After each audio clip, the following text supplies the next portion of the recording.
What if we could tell you everything? The entire history of the world.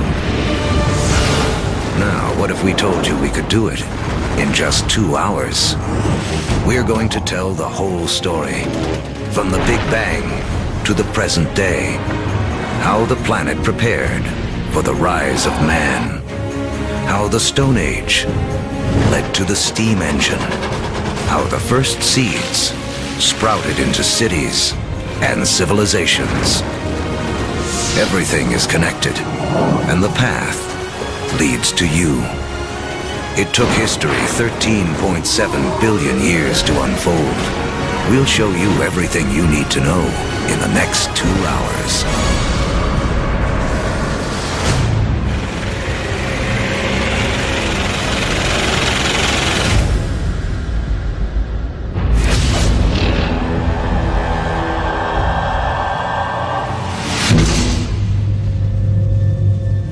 This is our infant universe.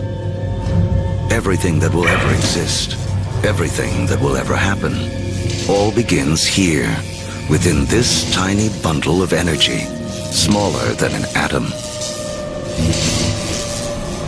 And right now, history as we know it is about to mysteriously begin. For reasons we may never know, our universe suddenly erupts.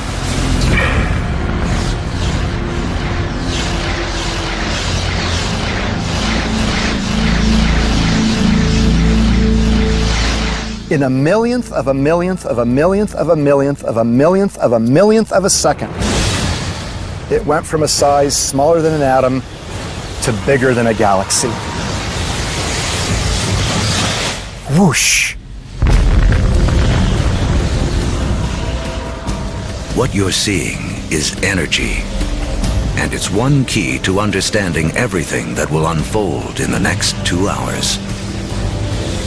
Within a fraction of a second, the Big Bang creates all the energy that will ever exist. All the energy that will power the stars, that will fuel anything that ever lives. All the energy that you will ever consume dates back to the beginning of time. When you put gas into your car, you're tapping energy that was created during the Big Bang. You're tapping the energy of the universe itself.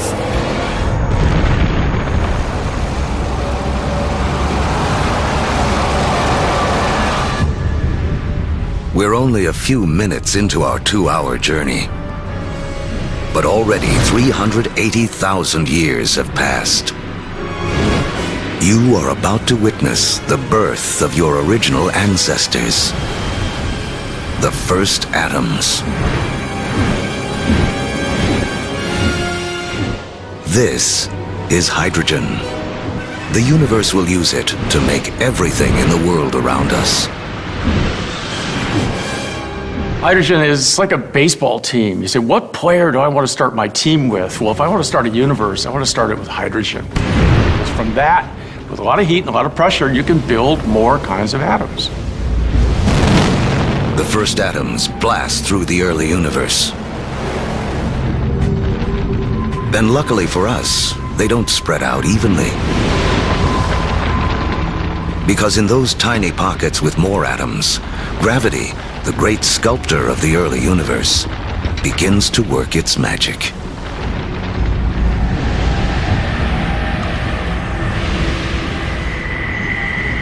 The first galaxies are beginning to form, revealing a timeless secret of the universe.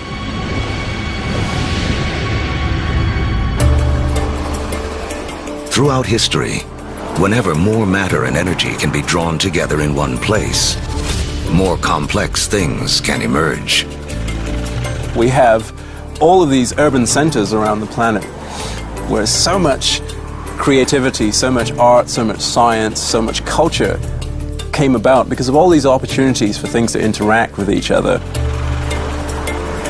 Really, in a sense, where there is stuff, new stuff can develop, and where there isn't anything, nothing much can develop.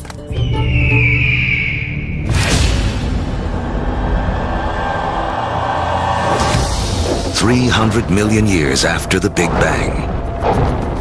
Inside of forming galaxies, gravity continues to squeeze together clouds of gas and dust, causing pressure and heat to violently rise. When the temperature reaches 18 million degrees Fahrenheit, hydrogen atoms slam together, creating a new element, helium, and radiating bursts of energy. The first stars are born. Suddenly, there were these new beacons of light shining forth, pouring energy into the universe. Let there be light. But something is missing from this early universe. There are billions of stars, yet not a single planet. To form planets, and eventually people, to take the next leap that would make all of history possible, the universe needs more to work with than just hydrogen and helium. The complicated elements, the heavier things that we build stuff out of, for example, iron or life built out of carbon and things like that, they're actually manufactured in stars. We may see stars like our own sun as sources of light, but there is something bigger happening deep inside. Stars are element factories. They fuse hydrogen into helium, helium into lithium, forging 25 of the most common elements we'll need to live, including carbon, oxygen, nitrogen, and iron. So, more than 12 billion years ago, stars are already creating the element that will spur the Iron Age, allow for the building of cities, and the creation of some of mankind's most famous monuments. But a look at the Statue of Liberty reveals the next challenge awaiting the early universe. While the statue's frame is iron, her skin requires an element too heavy to be made in stars.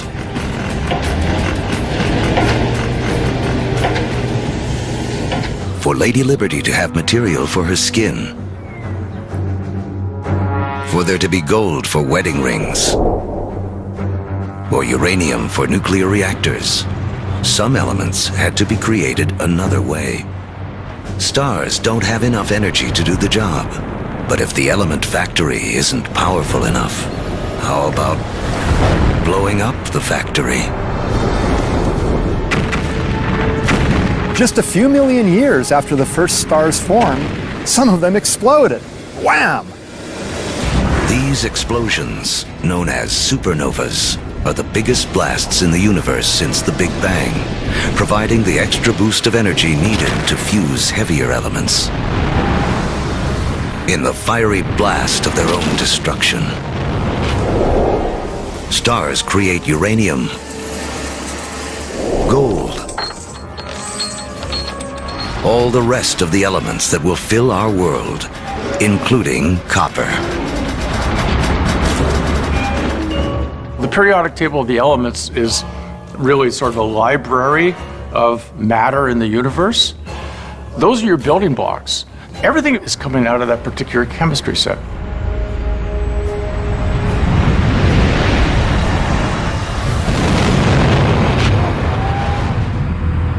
Supernovas are absolutely necessary for us to be here. You know, we have iron in our blood.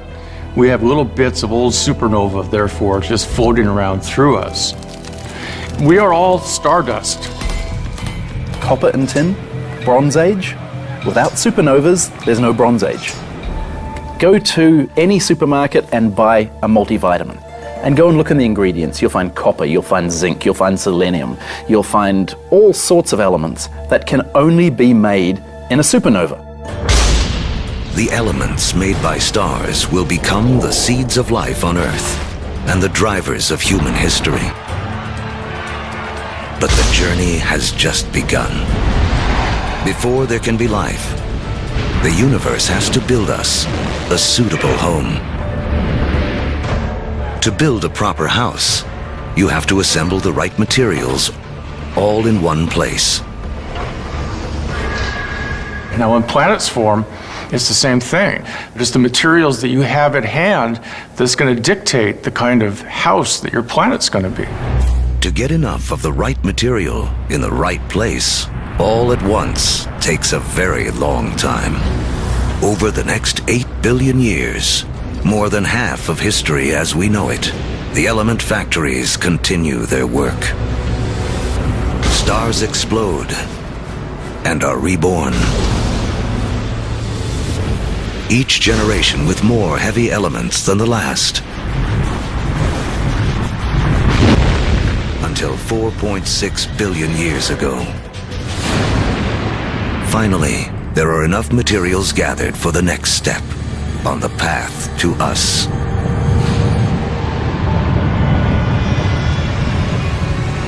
A new star is born. This is our sun. It's so massive that it's gathered up 99.9% of the gas and dust in the solar system. But there's still just enough left behind for gravity to build some other things. Like planets.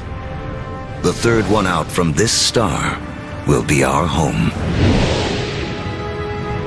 By the time Earth emerges, just over 4.5 billion years ago, 2/3 of the history of the universe has already passed.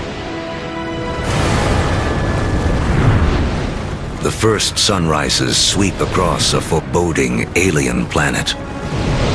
A world spinning so rapidly that a day lasts only 6 hours.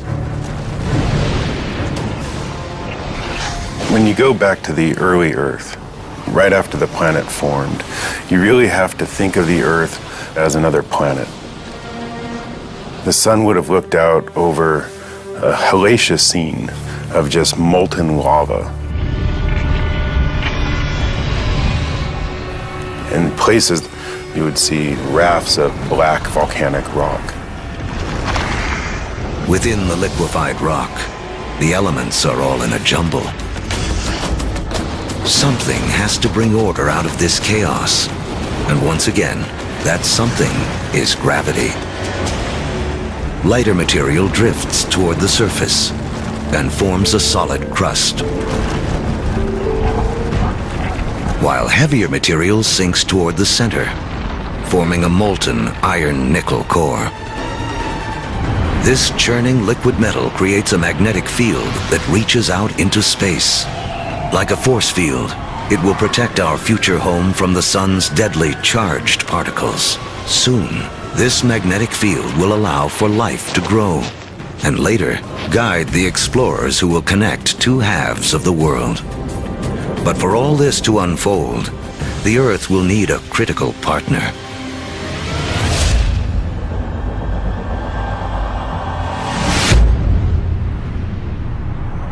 Four and a half billion years ago, an object the size of Mars smashes into the planet at 25,000 miles per hour.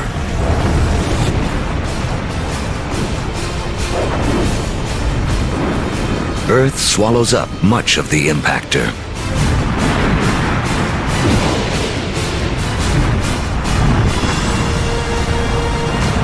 But a spray of molten debris is whipped off into space. Within as little as a year, gravity gathers this debris into a secondary sphere in orbit around the Earth, where it has been ever since. The formation of the moon was an incredibly important event in Earth's history. And in fact, its creation over 4 billion years ago is really important to the Earth's climate today. The moon keeps Earth steady. Its gravitational pull prevents the planet from wobbling, saving us from wild climate swings. And the collision that formed the moon leaves Earth tilted on its axis, giving the planet a key ingredient to life: seasons. Having seasons is very, very important for the evolution of life on the Earth. And having some stability in the tilt of those axes, that's very, very important also for maintaining life on the Earth. The moon's gravity also begins to slow Earth's rotation, which will eventually lengthen our days from 6 hours to 24.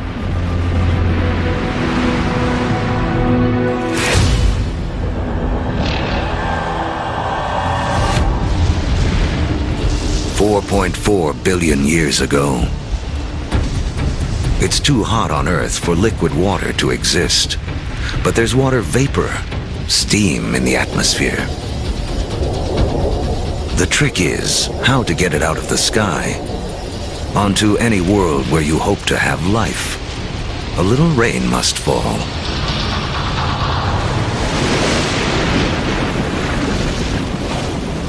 For millions of years, as the planet cools, rain pours down, forming puddles, lakes, and eventually our oceans.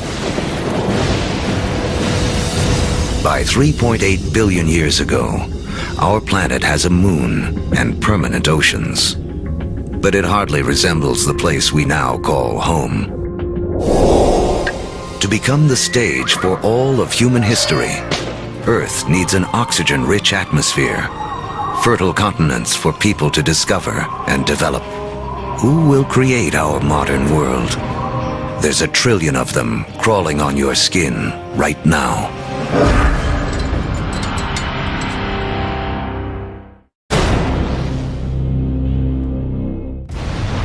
We're telling the history of the world in 2 hours, from the Big Bang to the present day. And our modern world holds important clues to the story.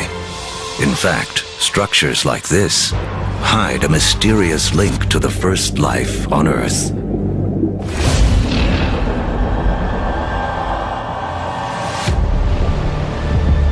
$3.8 billion years ago, beneath the surface of our primeval oceans, a revolution is taking place. 6 simple elements, including hydrogen from the Big Bang, and oxygen, carbon, and nitrogen created by stars, have combined to form the key substances that will make up all life, including us. The most spectacular is DNA. Within its spirals hide the secret codes of life.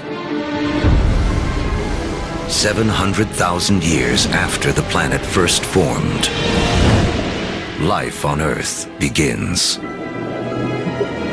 We stand not on the shoulders of giants, but of tiny organisms, bacteria. We're very egocentric. We think that we animals run the world, but in fact, we are very late entrants. It was an empire of bacteria long before animals. Animals come along, and we like to think that we wiped out that empire. Well, we would be dead if we wiped out that empire. I have within me an entire zoo of bacteria.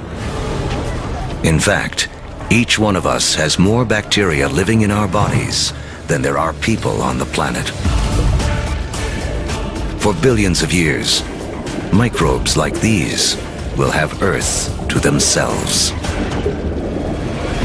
Like our infant universe, the first life is small, simple, and full of possibilities. The secret of how it explodes into all the incredible forms we see today, including us, goes back to the beginning of time. As we've seen, all the energy that will ever exist was created in the Big Bang. All creatures need to grab their share of this energy to survive. The more we harness, the more efficiently we use it, the more complex we can become. And almost all of our share of the Big Bang's energy is beamed to us by the sun.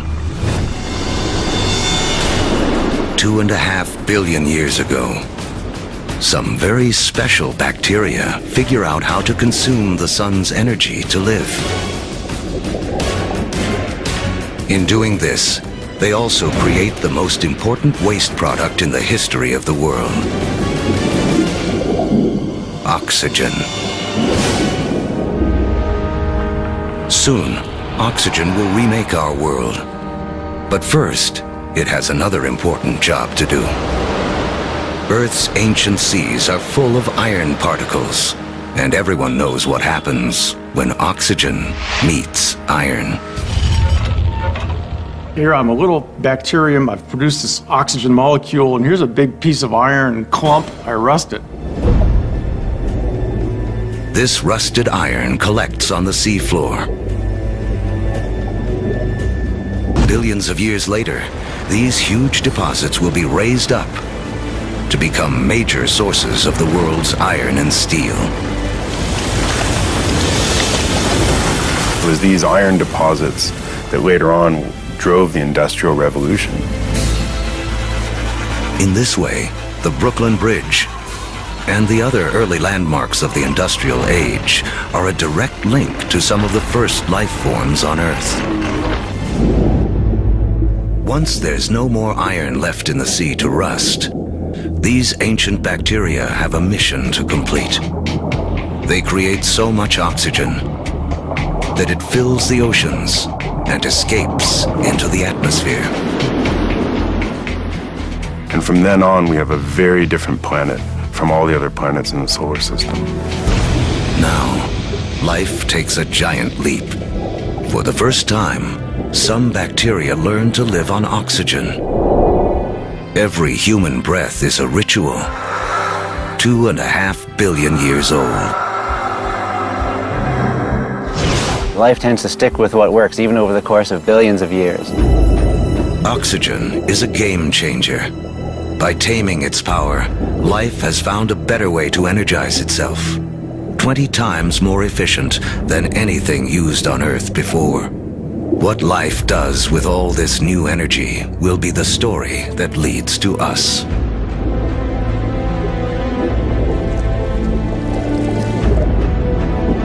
Over the next 2 billion years, life becomes more complex. Skies become blue,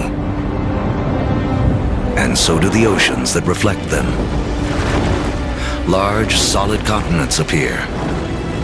Earth is beginning to look more like the place we now call home.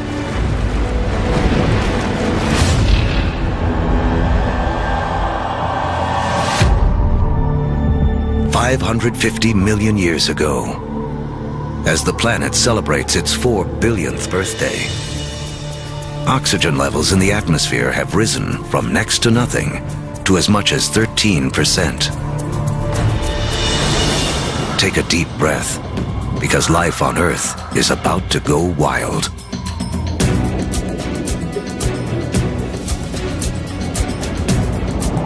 This is the Cambrian explosion, biology's version of the Big Bang. Right after you have abundant oxygen, you get size and complexity, and oxygen lets you do that.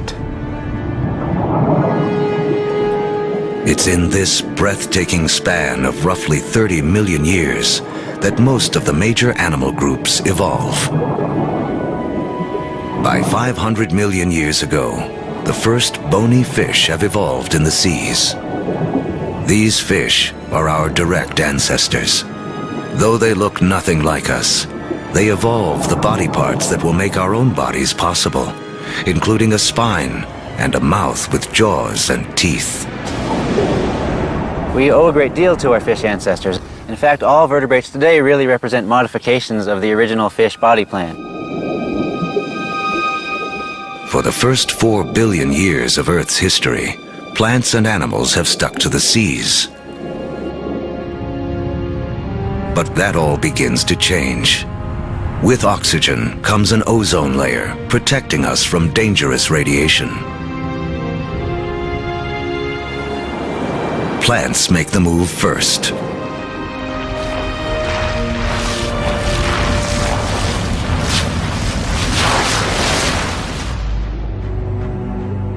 Around 400 million years ago, animals are ready to take the leap. Among the first ashore are the amphibians, whose descendants will include us. The most amazing thing about animal evolution ever, for me personally, is that moment that first amphibian walks out of the primeval ocean onto land and takes a big gulp of air. Kind of like great-great-great-great-great-great-grandpa coming out of the ocean and seeing this fantastic world. And it's like, hey, I can live here. Look at those trees, look at those bugs, there's food here, I can do this.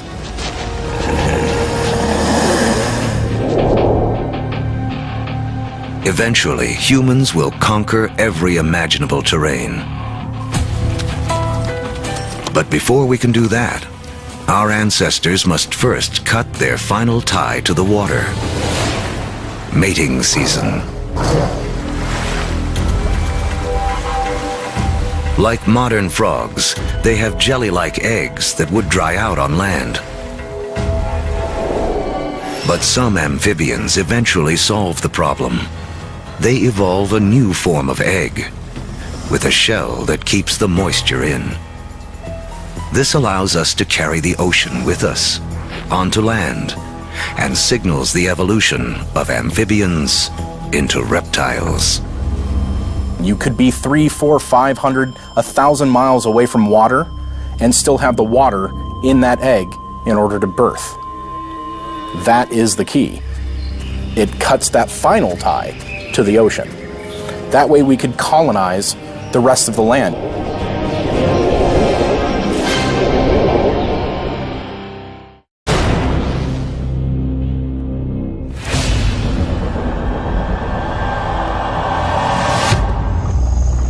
$300 million years ago, life flourishes in massive tropical swamps where planet Earth is cooking up a surprise. As plants die here, they are buried, compacted, and cooked. Energy created in the Big Bang and radiated by the sun to plants on Earth is now locked away underground as coal, a gift to be opened by human beings millions of years in the future.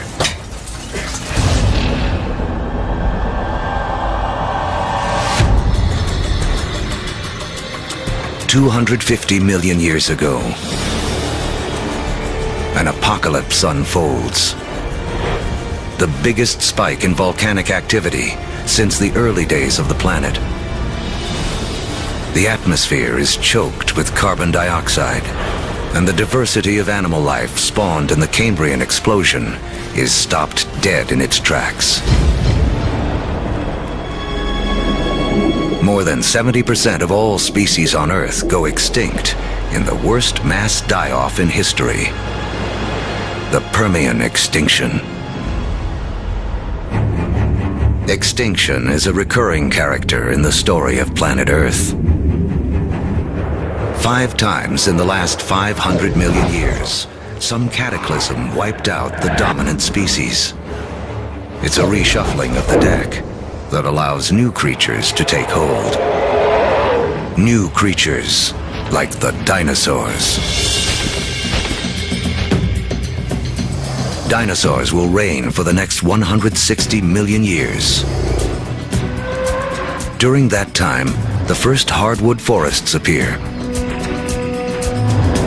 And, after more than 4 billion years, the moon's gravity finally settles Earth into a 24-hour day. At the start of the dinosaur era, the continents are clustered together into a single landmass we call Pangaea. But now, they start to break apart. Africa separates from South America. The vast Atlantic Ocean opens up, creating what will become one of the defining barriers of human history, the gulf between the old and new worlds. The undisputed stars of the dinosaur era are animals like Triceratops and T-Rex, but there are some important creatures scurrying around their feet. If we were to trace our lineage back far enough, we would come to really small shrew-like mammals surrounded by these titans of reptile life. During that time, mammals, we were living on the fringes. We were maybe stealing dinosaur eggs, maybe just eking out an existence. So the dinosaurs kind of held us back. The biggest headline of the history of dinosaurs, which is 160 million years, is that we lost. Mammals lost. We couldn't get much bigger than a small cat. For 160 million years, all the medium-sized, medium-big, big, gigantic, and stupendous animals were dinosaurs. For that whole time. They beat us fair and square. But the deck is about to be reshuffled.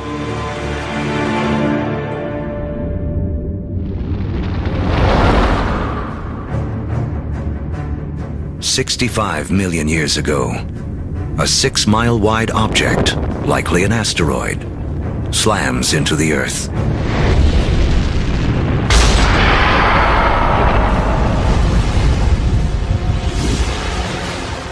A dust cloud blocks out the sun. Temperatures plummet. Every creature on land weighing over 50 pounds goes extinct. The reign of the dinosaurs is over. The greatest gift that the dinosaurs ever gave us was dying. When they went extinct, it gave the mammals time to rise. It doesn't take long after the disappearance of the dinosaurs for the first true primates to appear. Like their later versions, including us, these mammals have evolved forward-facing eyes, allowing for accurate depth perception and flexible hands with 5 digits. They have 5 fingers, just like us, which means we can grasp things. If you think about other animals that don't have digits organized the way ours are, their ability to hold things, to manipulate objects, is much more limited. 50 million years ago, our primate ancestors are evolving on a planet that is warming. It's so hot, there are jungles at the poles. As the continents drift, the Americas and Africa have almost fully taken shape.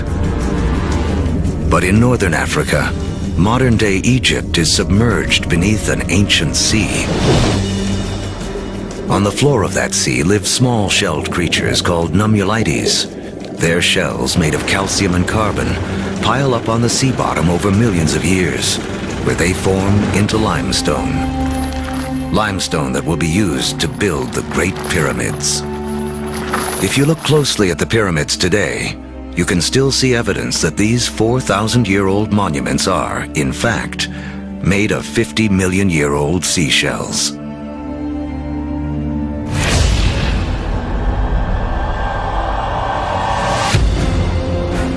By 10 million years ago, Earth is morphing into a world most of us would recognize. The Colorado River is carving out the Grand Canyon. Mountain ranges like the Himalayas have arisen.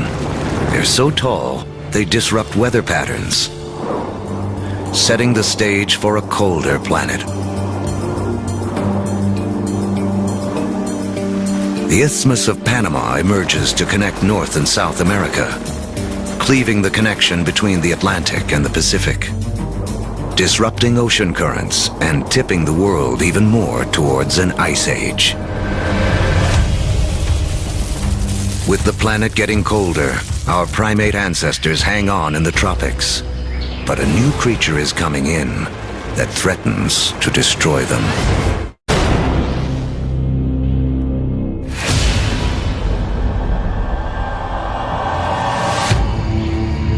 "7 million years ago, our primate ancestors lived safely in the trees. But their neighborhood is about to be invaded. This newcomer will have as profound an effect on human history as any other living thing on Earth. It seems almost impossible to believe, but one of the most important things that will lead to the emergence of us is the emergence of grass. The grasslands appear almost simultaneously around the world. We get the African savannas. We get the Eurasian steppelands. We get the North American prairies. We get the great grasslands of Argentina, appearing simultaneously around the world. In eastern Africa, Grasslands invade the traditional woodland habitat of our ape ancestors. With fewer trees and greater gaps between them, our ancestors have to adapt. Apes would notice that there's more and more apes in the same tree and less food, increasing incentives for apes to go from one patch of food to a different one separated by grasslands. Now, one way to do it is to run like hell. The other way to do it is to extend one's food sources into the grasslands and seek out the foods that are available there. And so, some apes make the move down into this stark new habitat. It's a landscape better suited to primates that can walk on two legs, keeping their heads up above the tall grasses to watch for predators. Standing on 2 feet is a revolutionary advance because it frees up our hands. Hands we will need to shape human history.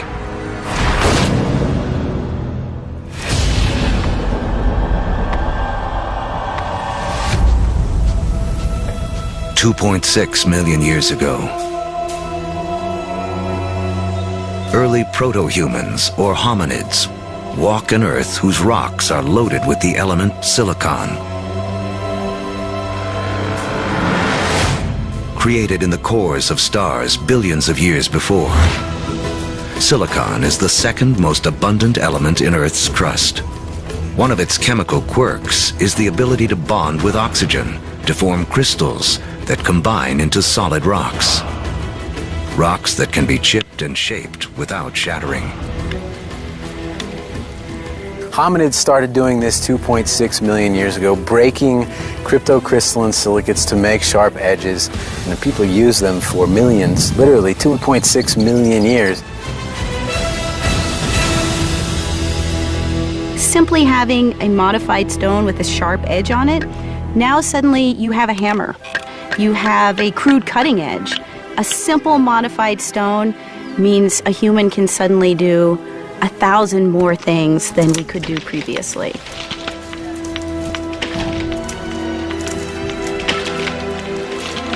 That little extra bit of technology enabled our ancestors to persist and eventually turn into us. Silicon launches the first technological revolution, the Stone Age. Millions of years after it powers our first handheld devices, another chemical quirk of silicon will make it the height of technology once again.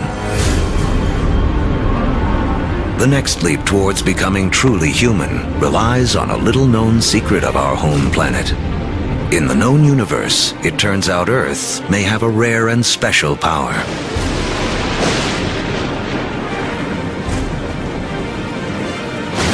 Of all the planets and moons in the solar system, we think that Earth is unique in the ability to sustain fire.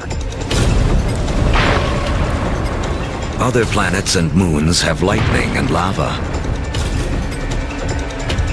But only on Earth do we have the two critical things we need for fire to burn. A vast fuel supply in the form of plants and trees, and an atmosphere full of oxygen to fan the flames. If fire wasn't a possibility, you'd have nothing like us running around. Homo sapiens, they made a world with fire.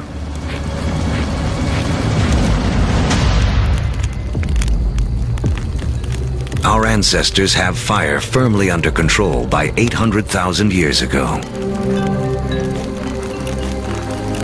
It's a skill that connects us back to the very beginning. Remember that all energy was created in the Big Bang, and all life is in a competition for our share of this energy.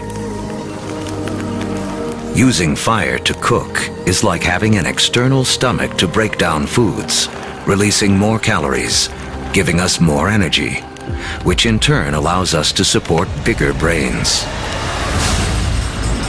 Fire is also the ultimate gateway technology.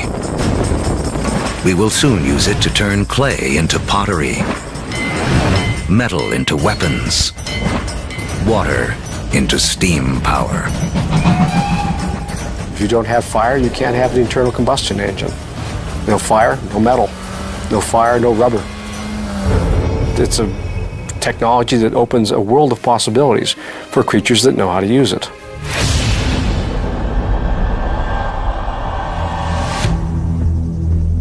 "200,000 years ago, the modern human has fully taken shape.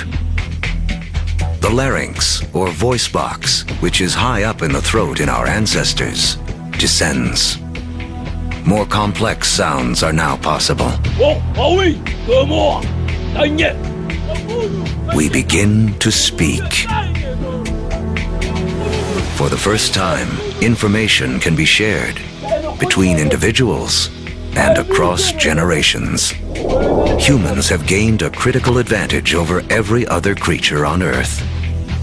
You can tell my grandfather said that when the elephants didn't show up, we go off and hunted zebras. You know, my aunt told me that her cousin found this water hole on the other side of that river. And we can all benefit and we can all understand what they mean when they're describing what they found out on that landscape. Language changes humans from being like standalone computers to being networked computers, where you can share information. You know, one doesn't need to depend on one's own personal experience. One can borrow the personal experience of anyone with whom one can communicate. That's a powerful advantage. No other creature has that. As a species, humans become exponentially smarter. The global game board has been set, and we are now ready to play. 100,000 years ago, man can move. We have agile hands and primitive tools. We can communicate and control fire. We are finally ready to expand out of our African home on a path millions of years in the making.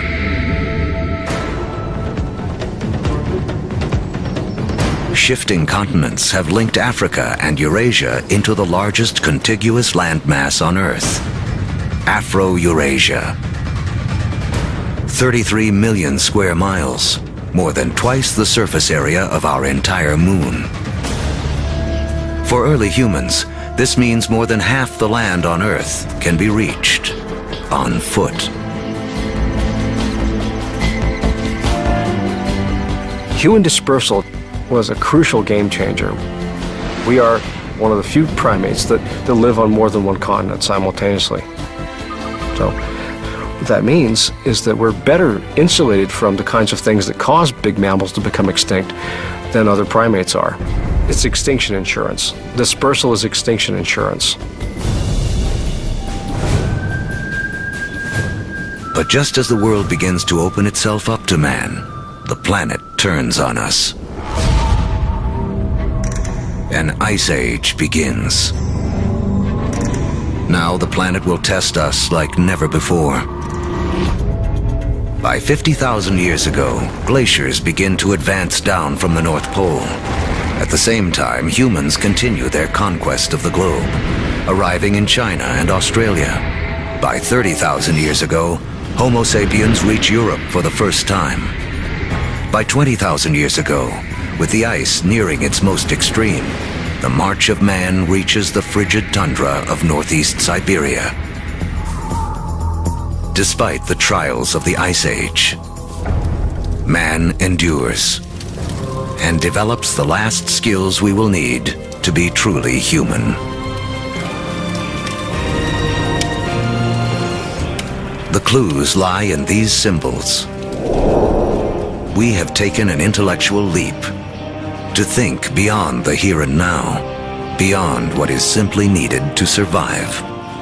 We can only start saying we have an organism that is human, that is the same as us, when we start seeing evidence of symbolic thought. It's when we start seeing a picture of a cow that everybody will recognize as the picture of a cow. Because only when we start seeing all of those things can we say that is a human. People or creatures that think like us, that see the world in the same way as us. And from that moment on, human history was marked to be radically different to any other species on this planet. Now, with huge amounts of the planet's water locked up in ice, sea levels plummet by 300 to 400 feet. The last great barrier to the spread of man is erased. We come across the Bering Land Bridge from Siberia to North America. We are telling the history of the world in 2 hours, and in just 1 hour, more than 13 billion years have already passed. These years of preparation have allowed man to finally emerge and spread out across the planet. And human history as we know it can truly begin.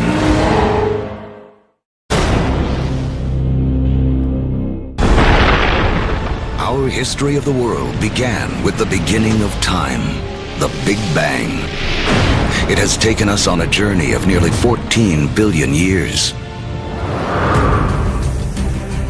Now, as humans take center stage, it's important to remember just how small a slice of history we actually occupy. To make things simple, imagine compressing 14 billion years of history down to just 14 years. On this scale, the Earth would have existed only for the past 5 years. So that's about 1/3 of the history of the universe. Large, complex creatures would have developed 7 months ago. On this scale, dinosaurs went extinct only about 3 weeks ago. The entire recorded history of humans would span only the last 3 minutes. Modern industrial societies, the Industrial Revolution effectively, 6 seconds ago. What this shows me is that we humans have been around for only a very brief instant in the recorded history of the universe. Mankind has waited billions of years for our brief instant to shine. As the stars and our evolving planet carried out the slow work of organizing the elements in a way that would make human history possible.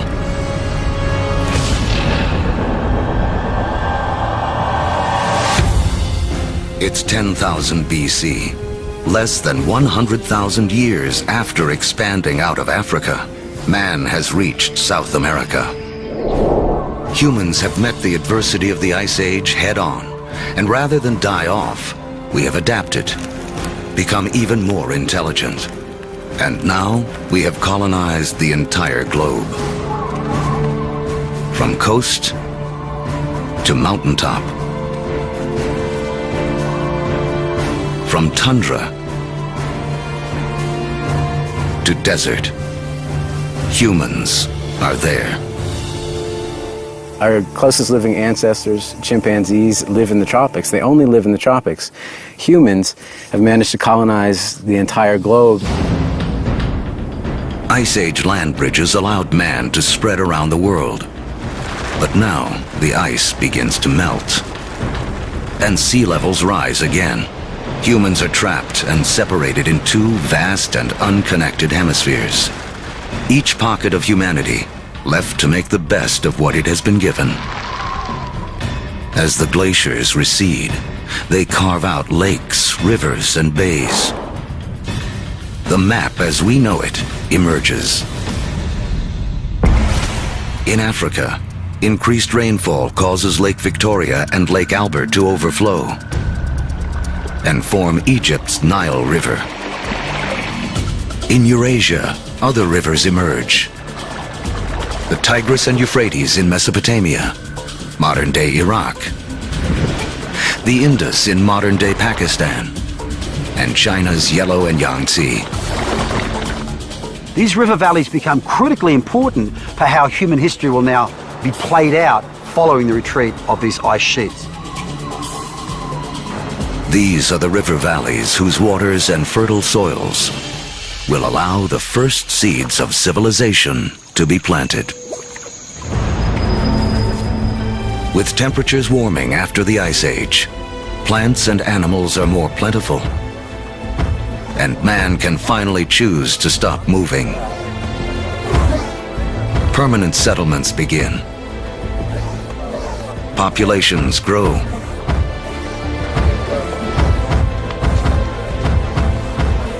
With more mouths to feed, our ancestors have to get clever. They had to find a way to increase the amount of food they could get from the surroundings. Now, one discovery forever changes the planet and the path of mankind. We learn to plant seeds.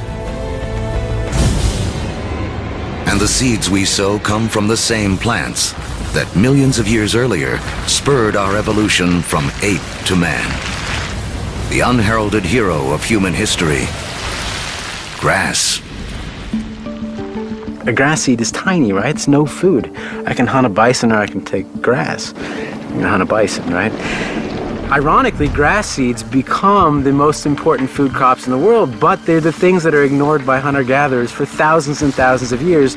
People don't start using them until they absolutely have to use them. Some of the species of grass that we are most familiar with includes sugarcane.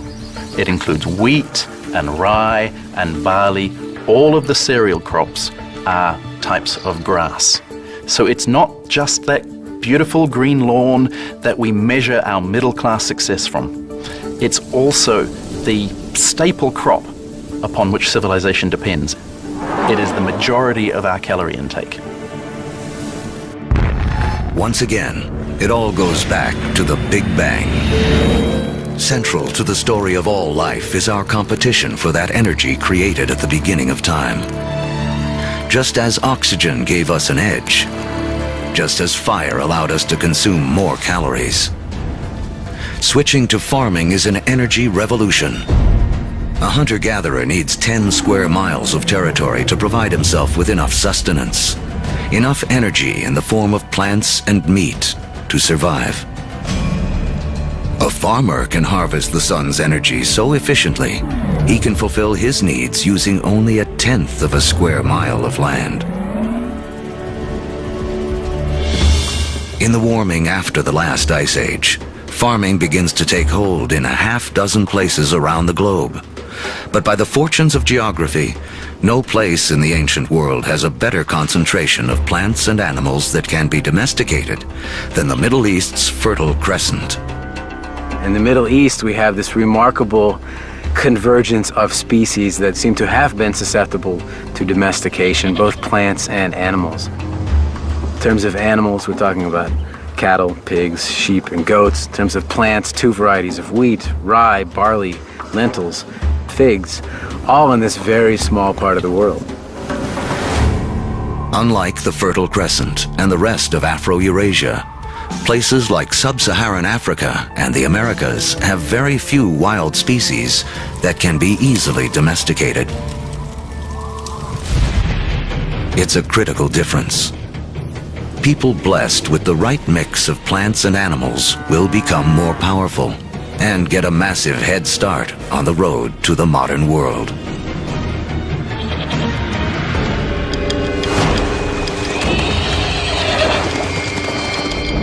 One animal that gives any human who can tame it an almost unbeatable edge is the horse.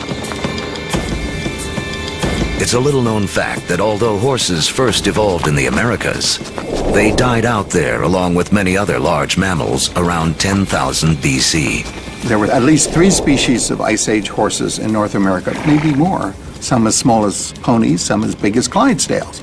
And they had evolved in North America for 40 million years. They're part of the whole history. And then they're gone. They're gone. These powerful potential allies disappear before they can be used by the first North Americans. Fortunately, before that happened, large numbers of horses escaped back across the Bering Strait land bridge and spread out across the great grasslands, the steppelands of Central Eurasia.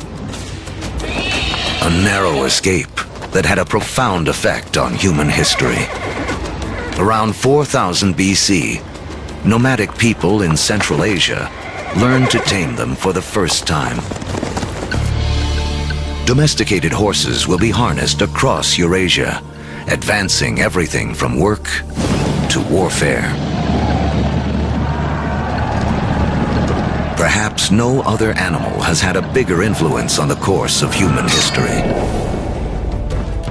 And the circle wouldn't be complete for another 5,000 years when Christopher Columbus would bring horses with him on his second voyage to the Americas. His horses would be the first to set hooves in the Americas since the Great Die-Off over 10,000 years earlier.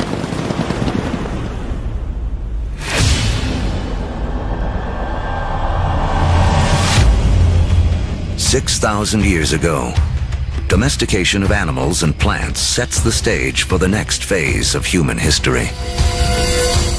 Like clouds of interstellar dust gathering in material to form stars, a type of gravity is at work as places like Sumeria, located in part of the Fertile Crescent known as Mesopotamia, draw in people, support large populations, and spin up into centers of power and innovation. By 3000 BC, some of these Sumerian settlements can truly be called our first cities. One of them, Uruk, has around 50,000 people living in less than 1 square mile. A population density that rivals modern-day New York City. Humans have become so efficient at deriving energy from domesticated food that this land area, which would have supported only a single hunter-gatherer, now can support thousands. But a change in diet also triggers a new dependence. Once you move to agriculture, you are depending for 80–90% of your calories on perhaps 1 or 2 species. In the case of the Middle East, wheat and barley. In the case of wheat and barley, they both ripen at about the same time. Humans have to gather the seeds at the same time. So now we have our food for the year that has arrived in one hit. It's like getting your salary paid once a year. You need to record it, you need to plan, because if inevitably your crop fails, you have famine, and you're not going to have another go for another 12 months.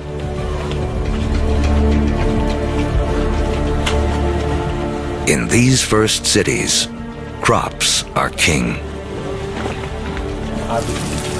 To keep track of them, our ancestors developed the first writing.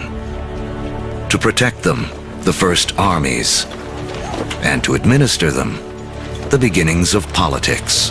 When you have hundreds or thousands of people who are living together, there's simply too many people to sort of run around and create a census. It creates a need for government. It creates a need for some form of social and political hierarchy. Planting seeds has set man on a new path. Settlements have grown into cities. But to take the next epic step from city to civilization, we'll need the help of a very surprising creature.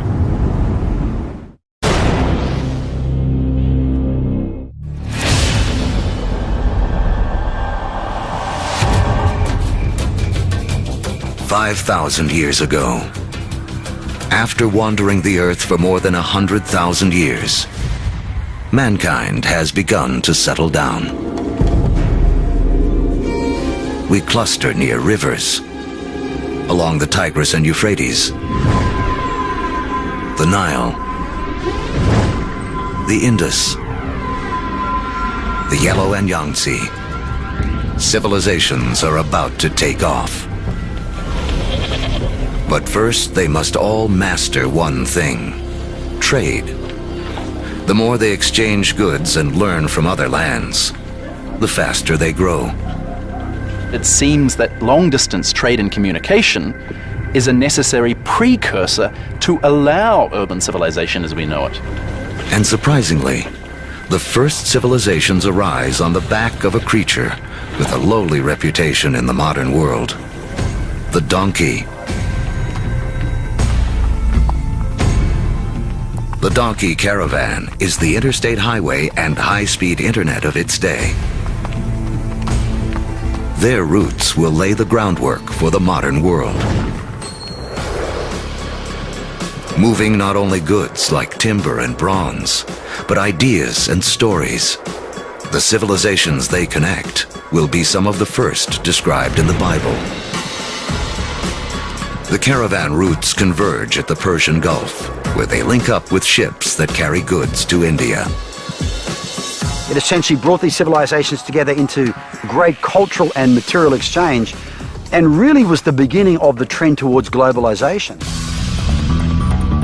It is a key to understanding how our world works to this day. Just like the first civilizations, we trade and form networks. These networks form hubs. And throughout history, being at that hub has meant one thing. The amount of ideas, the amount of cargo that passes through a region seems to have a direct correlation to how powerful and important they are. By 2000 BC, humans have gone from humble huts to massive monuments. In Africa, great pyramids arise on the banks of the Nile. The first stages of Stonehenge rise up in ancient Britain. And back in Samaria, artificial temple mounds called ziggurats climb ever higher toward the heavens. To cement these massive structures together, the builders of Samaria turned to a substance that oozes from seepages along the Euphrates River. It's called bitumen. Used as asphalt in the modern world, it is the first petroleum product to be exploited by mankind. While bitumen is highly prized, the lighter, thinner substance oozing from the ground along with it is considered a nuisance by the ancients because it catches fire so easily. The ancients call it naphtha. We call it gasoline. And it's one of the first indications of the vast oil fields that will one day turn the cradle of civilization into a center of wealth and warfare. The legacy of these first civilizations can be seen in surprising ways. The Sumerian counting system was based on the number 12 rather than 10, which is why we divide our days into two 12-hour blocks, our hours into 60 minutes, and our minutes into 60 seconds. The Sumerians also likely invented the wheel, which eventually leads to another innovation that will change the course of man: the chariot. Thus bringing together the Sumerian invention of the wheel, right, with the domestication of the horse that had occurred amongst these nomadic peoples into this really formidable piece of military technology. Around 1200 BC, a chariot-driven clash of civilizations cuts off trade routes for copper and tin, the metals we need to make bronze tools and weapons. But luckily, the stars have made us an alternative: iron. Now, metalsmiths make a crucial discovery. By working at higher temperatures, they can release the power of this ancient metal. Easier to sharpen and 700 times more common on Earth than copper. It is a game changer. Humanity enters the Iron Age.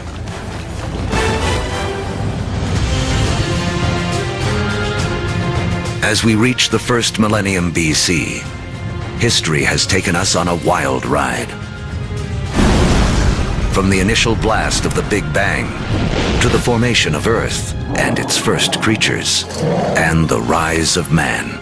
We've seen the Ice Age create bridges to spread mankind around the world, then strand us on different continents, leaving us to survive on what we have at hand. So by 1000 BC, the world remains a divided place. The trade network that connects much of Eurasia and North Africa doesn't yet penetrate the planet's driest deserts or cross the vastest oceans. Cut off by geography are people in places like sub-Saharan Africa and the Americas. With few easy-to-domesticate plants and animals of their own, they remain tied to more ancient ways of life.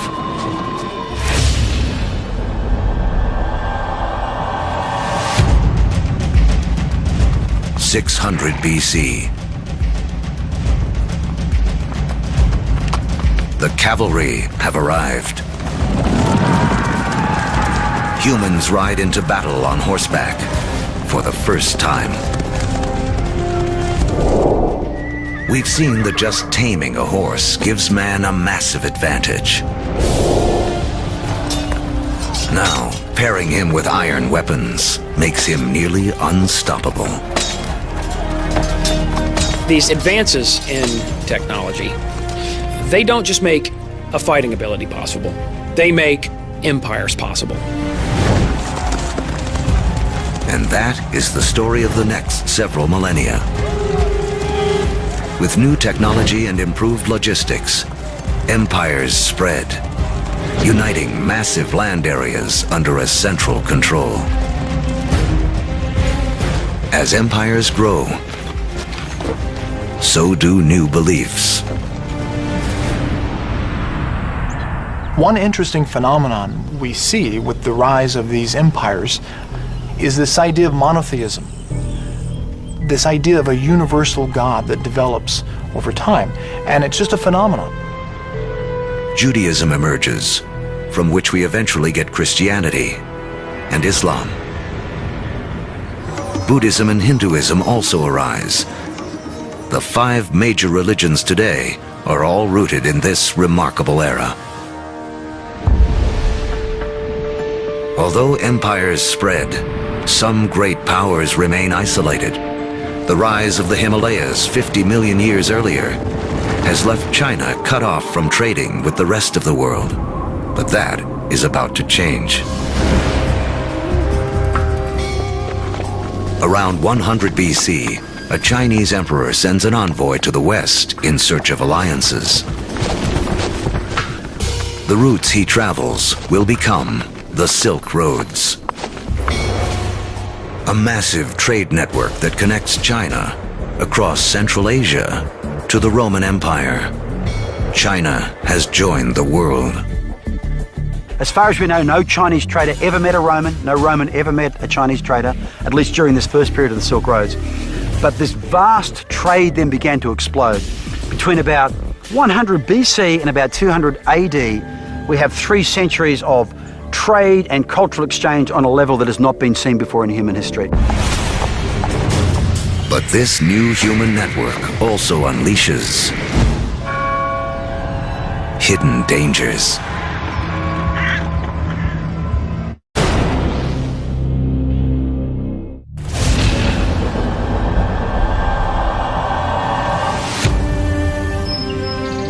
By the beginning of the Common Era, great empires have risen and a massive trading network connects most of Europe and Asia.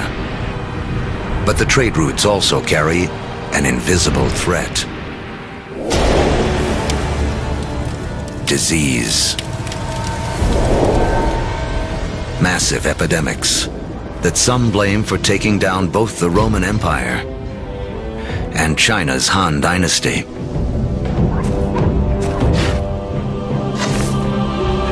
But these networks also lead to the spread of religion. In 312 AD, the Roman Emperor Constantine converts to Christianity, paving the way for it to become the dominant religion of Europe and the West.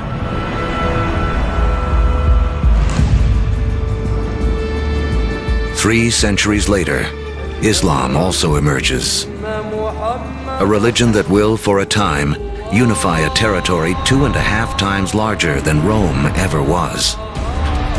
Arab trade will drive innovation for the next 1,000 years and expand the global network to places it has never gone before.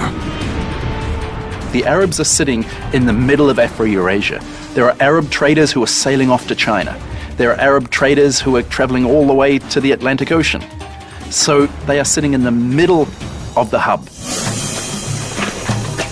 One secret to Arab trade: the camel. A creature whose ancestor, like the horse, escaped across the Bering Land Bridge out of North America. A caravan of 6 camels can lug as much as 2 tons of cargo as far as 60 miles a day, twice the load of a donkey caravan in half the time.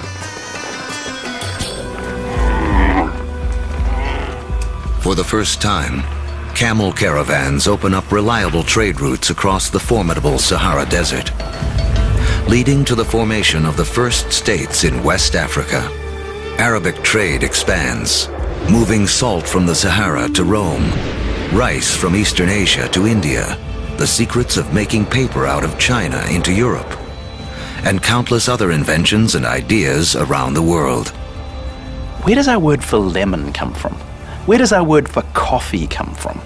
They're all Arabic, because the Arabs brought a huge number of food crops into Europe. Oranges, citrus crops, they come from South China. Yet they don't make it to the West until the Great Age of the Arabs.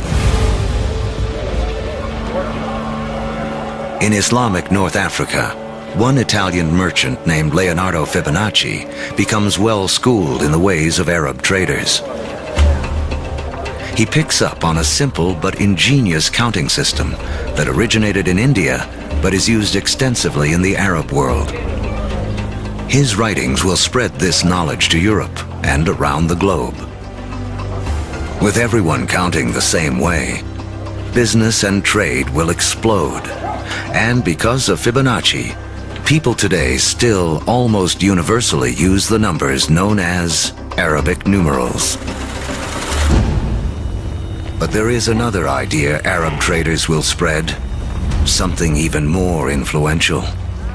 It originates in China around 800 AD. A Chinese alchemist in search of an elixir for long life instead stumbles upon chemistry that can bring sudden death. He combines carbon and sulfur with saltpeter, a compound made of potassium, nitrogen, and oxygen. Forged in the stars, these elements now come together to make gunpowder. The recipe for gunpowder eventually moves west across the Silk Roads to the Islamic world, where Muslim warriors use it to fire cannonballs at Christian crusaders.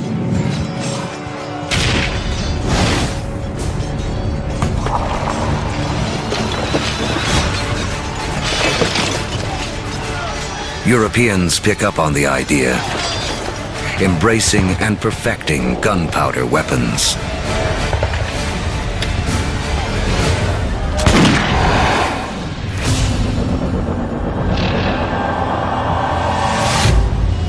In 1492 AD. There are roughly 400 million people in the world, but it is still divided in two. In the Americas, the civilizations of the Aztecs, Mayans, and Incas have all arisen. While halfway around the world, in the aftermath of the fall of Rome, Europe has cracked like an egg into individual states. For Italian-born Christopher Columbus, this means he can appeal for funding from a succession of European rulers, until he finally convinces the King and Queen of Spain to back his expeditions. It has taken all of Earth's history to make Columbus's journey possible. For tacking into the wind, he uses triangular sails, a technology copied from the Arabs. To guide him, the compass, an invention from China. And guiding the needle, a magnetic field formed with the core of the planet itself. Although Columbus is looking for a new way to sail to India, what he does instead is finally and forever connect the two halves of the world. The voyage is not just significant in American history. As you'll see, it's a pivotal event in all of human history. Nothing will ever be the same.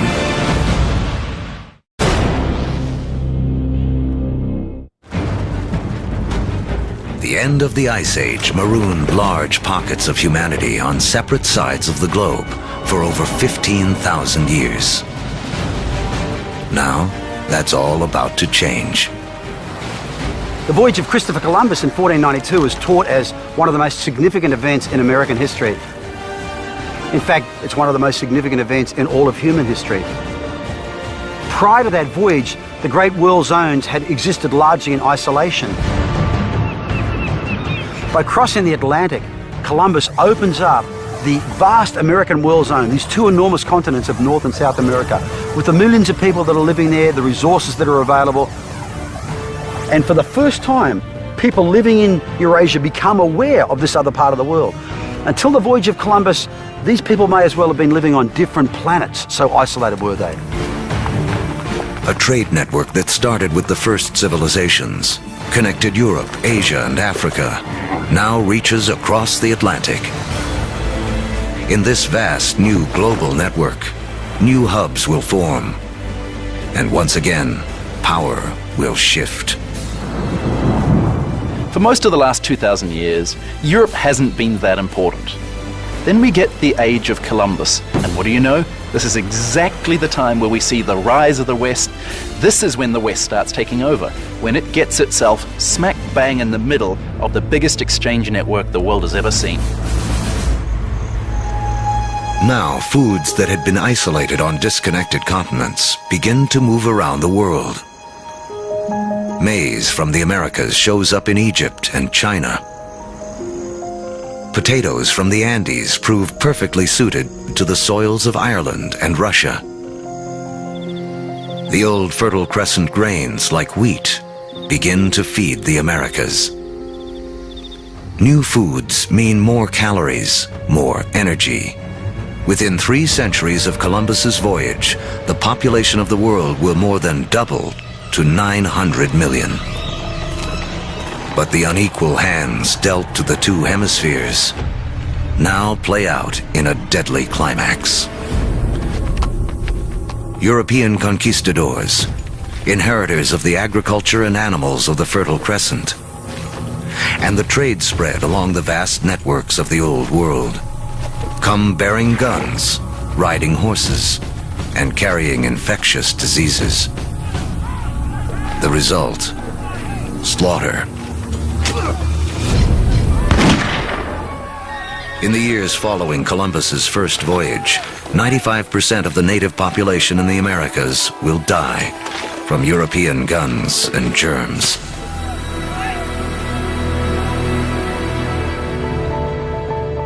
Once the hemispheres are connected, nothing can ever be the same. Take the incredible story of sugar. Chemically, it's the only source of fuel for our brains, a substance we are programmed to crave. Raw sugar comes mostly from sugar cane. Once again, a grass will play a central role in the story of mankind. First cultivated more than 6,000 years ago in Asia, Europeans discovered sugar in the Middle East during the Crusades and carried it home. Europe was hooked. But there's virtually nowhere in Europe where sugar can grow. Then we have Christopher Columbus and the discovery of the New World. And the Spanish conquistadors, yes, they initially are very interested in the gold and the silver, but really, they just want to make it rich. They don't care how they're going to make it rich. And once the gold and the silver has been looted, the next step is to open sugar plantations. The Spanish themselves don't want to work in the sugar plantations. They start looking around for a new labor force. And over on the other side of the Atlantic, there is a place where they can buy slaves. And if we look at the history of slavery, the #1 destination of slaves from Africa are sugar plantations. So the history of sugar shapes the development of history through the Middle East, through the Crusades, through the conquest of Mesoamerica, and even the history of slavery from Africa to the Americas.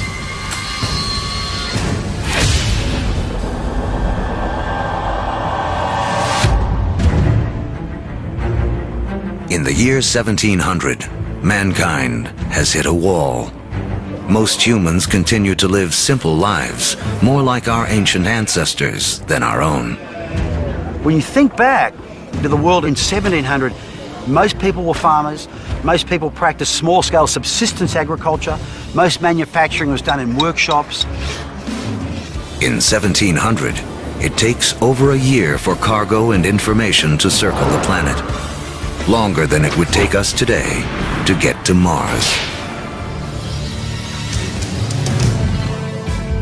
What's holding us back is how we power our lives. In Egypt of 2000 BC, 90% of all work was done by human muscle, with animals kicking in the rest.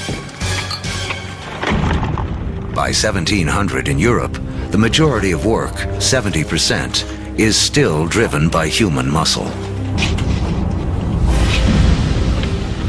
Muscle power alone can't clear the path to the modern age. But there's a breakthrough hidden deep within the Earth.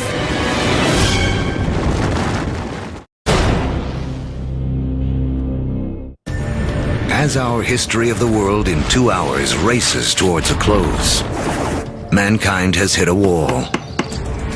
Human progress is stalled by the limits of our muscle.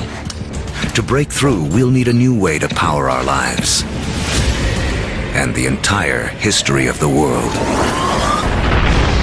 Remember that billions of years ago, iron from exploding stars was gathered up into planet Earth during its formation. Thousands of years ago, man started using this iron for tools and weapons. To keep our forges burning, we began cutting down our forests. Now, 300 years ago in Britain, iron is in high demand, and the trees are running out.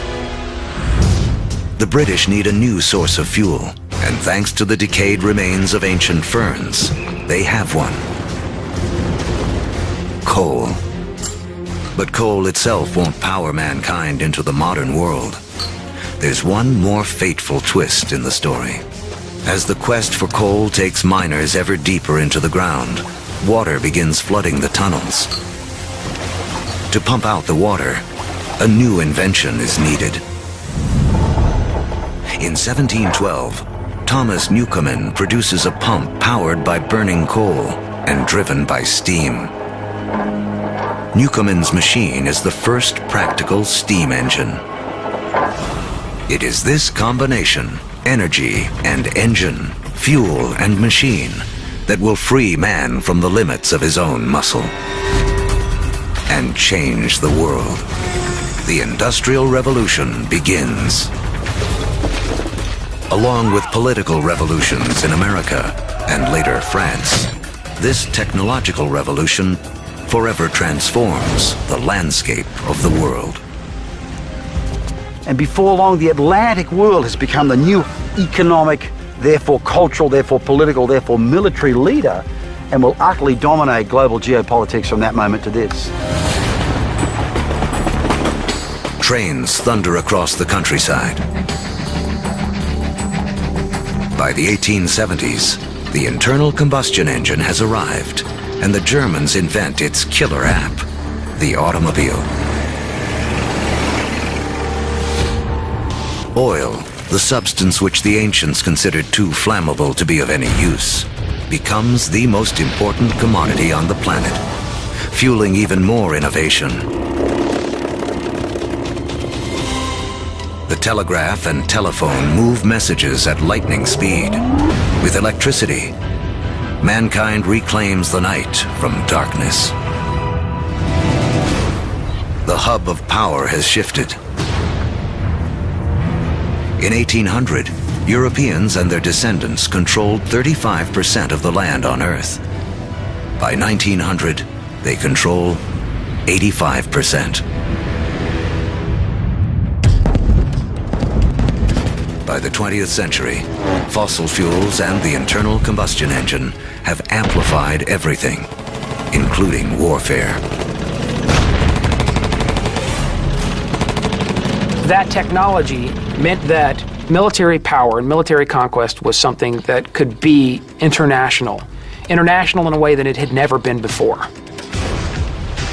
In the 20th century, almost 3 times as many people are killed as a result of war as in the previous 2,000 years of human history combined. The application of the industrial skills, the industrial technologies of the 18th century reached their culmination, I think, with these extraordinary events. And it's all being driven again by the micro-fossilized bodies of organic entities that disappeared into ancient swamps millions and millions of years ago. The Industrial Revolution also allows the human population to explode. It has taken 200,000 years of human history, from the dawn of man to the year 1900, for the population to reach 1.6 billion. Now, within the 100 years of the 20th century, it nearly quadruples to more than 6 billion. The 20th century is the most extraordinary moment in human history. Never before have we seen change on such a scale.